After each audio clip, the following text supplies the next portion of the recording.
आज हम बात करने वाले हैं सिल्वर के मैसिव राइज के बारे में। जो मेटल सिर्फ ज्वेलरी या स्मॉल इन्वेस्टमेंट के लिए जाना जाता था, आज वही सिल्वर ऑल टाइम हाई के पास ट्रेड कर रहा है। सवाल ये है, सिल्वर इतना तेजी से क्यों बढ़ रहा है और क्या ये रैली आगे भी कंटिन्यू होगी?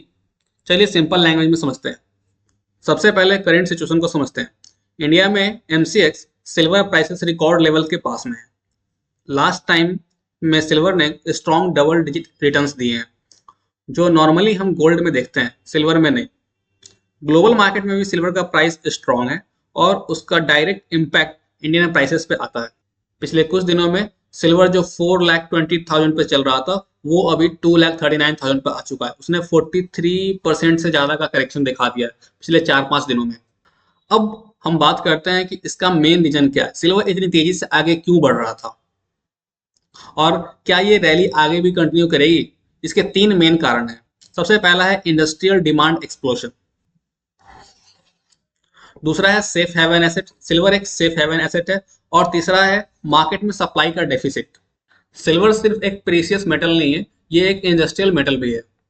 आज सिल्वर का लगभग 60% डिमांड इंडस्ट्री से आता है, जिसमें solar panels, electronic vehicles, electronics और डेटा सेंटर्स और ग्रीन एनर्जी और ईवी रेवोल्यूशन के साथ सिल्वर की डिमांड एक्सप्लोसिव हो चुकी है। उसके साथ साथ माइंस का शॉर्टेज, ग्लोबल मैप, डिमांड बढ़ रही है लेकिन सप्लाई उतनी फास्ट नहीं बढ़ पा रही है। सिल्वर माइनिंग लिमिटेड है और काफी सालों से ग्लोबल सप्लाई डेफिसिट भी चल रहा है। इसके साथ डॉलर का मूवमेंट, ग्लोबल अनसर्टेनिटी और सेंट्रल बैंक का कॉशियस स्टैंस, ये सब मिलकर सिल्वर को safe haven asset plus industrial metal बना देते हैं। अब बात करते हैं कुछ इंडियन स्पेसिफिक फैक्टर्स के बारे में। इंडिया के केस में कुछ एक्स्ट्रा पॉइंट्स भी हैं। फेस्टिवल और वेडिंग का डिमांड, सोलर एनर्जी प्रोजेक्ट का एक्सपेंशन बाय द गवर्नमेंट, रुपी का वीकनेस और जिससे इंपोर्ट्स महंगे हो जाते हैं। इसलिए ग्लोबल प्राइस बढ़ने के साथ साथ सिल्वर इंडिया में भी और ज्यादा प्रेशर में ऊपर चले जाते हैं। अब यह भी समझना जरूरी है कि सिल्वर हाईली वोलेटाइल होता है।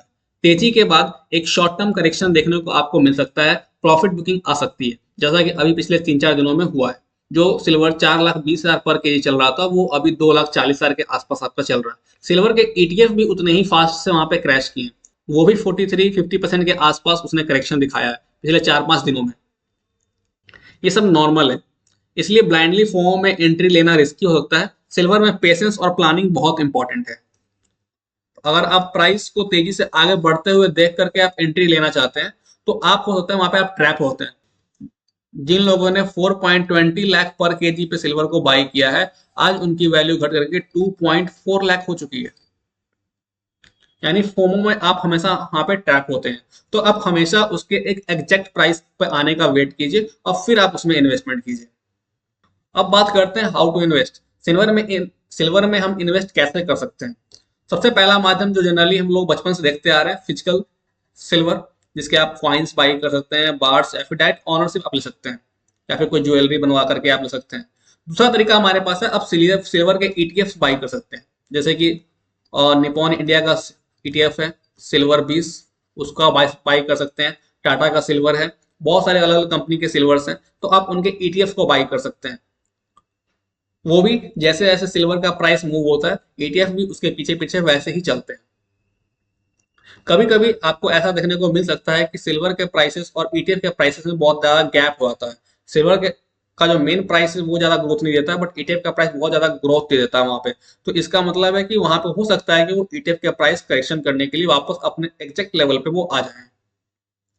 फिर तीसरा तरीका हमारे पास, हम माइनिंग स्टॉक्स, यानी कि जो भी कंपनियां सिल्वर माइनिंग में वर्क कर रही हैं, आप उनके स्टॉक्स को डायरेक्टली बाय करके आप इक्विटी का ओनरशिप आप ले सकते हैं।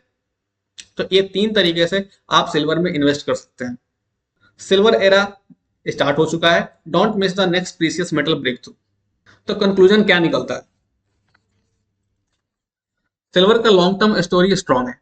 इंडस्ट्रियल डिमांड फ्यूचर में और बढ़ेगी, वोलेटिलिटी रहेगी, लेकिन ट्रेंड बुलिश रहेगा। हाँ, अभी करेक्शन देखने को मिला है। अगर आप इन्वेस्टर हो तो सिल्वर को लॉन्ग टर्म डाइवर्सिफिकेशन एसेट की तरह देखिए, ना कि क्विक प्रॉफिट गैम्बल की तरह। शॉर्ट टर्म में आपको वो लॉसेस दे सकता है, जैसा कि आपने देखा होगा कि जिन लोगों ने 4.20 लाख पे उन्होंने जिन्होंने बाई किया है, उनके इन्वेस्टमेंट अभी 50% से कम हो चुके हैं। सीधे उनको डाउनफॉल देखने को मिला है, 50% से कम का उनको रिटर्न। तो फोमो में एंटर नहीं लेना है, आपको सोच समझ के आपको इन्वेस्ट करना है। आपका क्या ओपिनियन है? क्या सिल्वर अगले कुछ सालों में गोल्ड को आउट परफॉर्म करेगा? कमेंट में अपना व्यू जरूर बताना। वीडियो पसंद आए हो तो लाइक करें और चैनल को सब्सक्राइब करना मत भूलना। मिलते हैं नेक्स्ट वीडियो में, तब तक के लिए bye bye, take care, have a nice day.